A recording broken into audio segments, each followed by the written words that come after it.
बिलासपुर में 3 छात्राओं सुहानी सिंह, श्रेयांशी गुप्ता और भाव्या मिश्रा ने फर्जी ईडब्ल्यूएस आर्थिक रूप से कमजोर वर्ग प्रमाण पत्र के जरिए एमबीबीएस में दाखिला ले लिया। ये मामला ठीक वैसा ही है जैसा हाल ही में ट्रेनी आईएएस पूजा खेड़ेकर के फर्जी वाड़े में सामने आया था। तहसील कार्यालय से हुई जांच में पाया गया कि इन छात्राओं के नाम से न कोई वैध आवेदन था और न ही कोई प्रमाण पत्र जारी किया गया। अब सवाल उठ रहा है कि जब रिकॉर्ड में कुछ नहीं था तो इनका एडमिशन कैसे हुआ। ये खुलासा न सिर्फ छात्राओं पर बल्कि एडमिशन प्रक्रिया और प्रशासन की लापरवाही पर भी सवाल खड़े करता है। असली हकदारों की जगह फर्जी दस्तावेजों के आधार पर सीटें हथियाई गई, जिससे योग्य छात्रों का भविष्य खतरे में पड़ गया।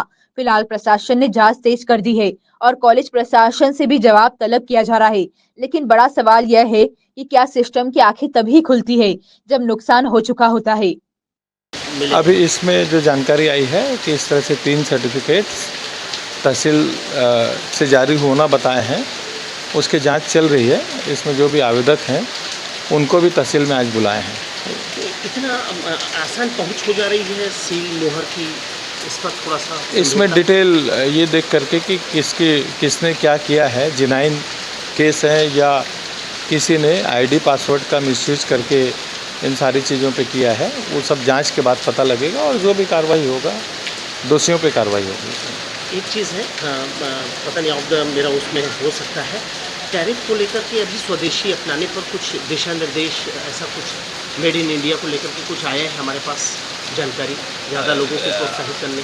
अभी इस तरह की चीज़ें तो चल ही रही हैं, मेरे पास एग्जैक्ट वो चीज़ें नहीं आई हैं। ज़्यादा से ज़्यादा हमें अपने आसपास के जो प्रोडक्ट हैं, इसीलिए हम लोग हमारे जो बिहान समूह जो है ना, उनसे हमारे अपने ज़िले में जो प्रोडक्ट है ना, उसका हम लोग स्टॉल भी लगवाते हैं, प्रचार प्रसार भी कराते हैं। वर्ष 2025 की एमबीबीएस काउंसलिंग के दौरान दिनांक 22 अगस्त को एक छात्र ईशान सिंह निवासी सेमरी मनेंद्रगढ़ जिला के द्वारा ईडब्ल्यूएस कोटे के तहत अलॉटमेंट होने पर वे आए थे और यहाँ पर दस्तावेज का सत्यापन कराकर उनको प्रवेश दिया गया था।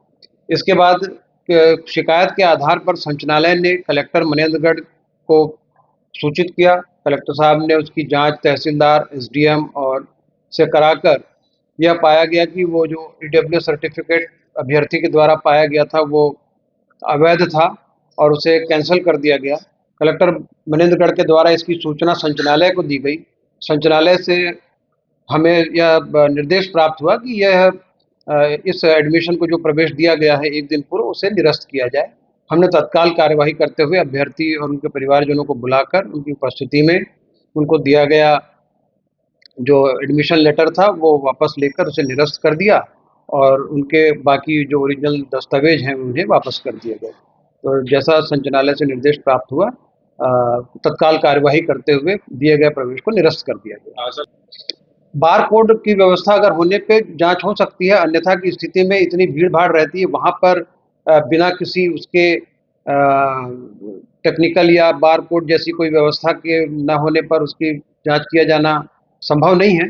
फिर भी अभी अब निर्देश प्राप्त हुए हैं कि जो खासकर जाति है या ये ईडब्ल्यूएस जो इकोनॉमिक वाले हैं या ओबीसी कोटे में जो होते हैं तो वार्षिक उनकी जो आमदनी होती है, उन सर्टिफिकेटों को आमतौर पर चेक कराने की, पुनः उनके क्षेत्रों में भेजकर जहां से वो जारी हुआ है उसकी वैधता के बारे में जांच कराने के निर्देश समय समय पर प्राप्त होते हैं। ये नीट के एडमिशन के बाद मेडिकल कॉलेज में जो एडमिशन होता है उसके संबंध में जो प्रमाण पत्र वहाँ पे प्रस्तुत किए गए थे, चिकित्सा विभाग की तरफ से हमारे पास जांच हेतु प्रस्तुत हुए थे करीब 7 प्रकरण हमारे पास।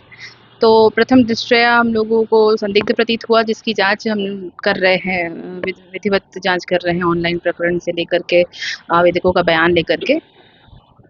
जो सर्टिफिकेट आपके साइन है, क्या ये इसमें कितनी सत्यता है इसकी जांच जारी हुआ है या नहीं हुआ है, इसी की ही जांच की जा रही है फिलहाल। प्रथम दृष्टया संदेहास्पद प्रतीत हुआ है, इसके बाद ही हम उसको अपने ई कोर्ट के प्रकरण से मिलान करके और किसके माध्यम से जारी हुआ है बयान लेकर के ही जांच अपन कर रहे हैं। अच्छा, ये संभव है क्या सर्टिफिकेट में? साइन तो क्लियर है कि पीठासीन अधिकारी के साइन नहीं है, और सील भी जो हमारे पास न्यायालय में सील उपलब्ध है वो सील नहीं लगा हुआ है, बल्कि कोई फर्जी सील ही लगा हुआ है। ये हमने इसको अवलोकन के दौरान हमको पता चला है।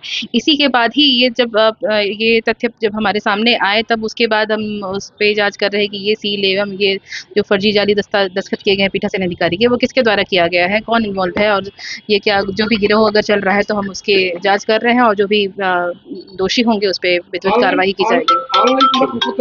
वो दर्ज हाँ लिखा हुआ है, तो आपको आपने तो कहा कि दस्तखत वाला जो प्रमाण पत्र जो प्रस्तुत किया गया है वो नस्ती के दौरान अपलोड नहीं किया गया है कोर्ट में, केवल एक सादा पन्ना अपलोड है। तो ये नहीं कहा जा सकता कि नस्ती सही हुआ है। वो एक्चुअली अदम पैरवी में खारिज जब हम करते हैं तो भी इस प्रकार से ये भी नहीं ऐसा नहीं है।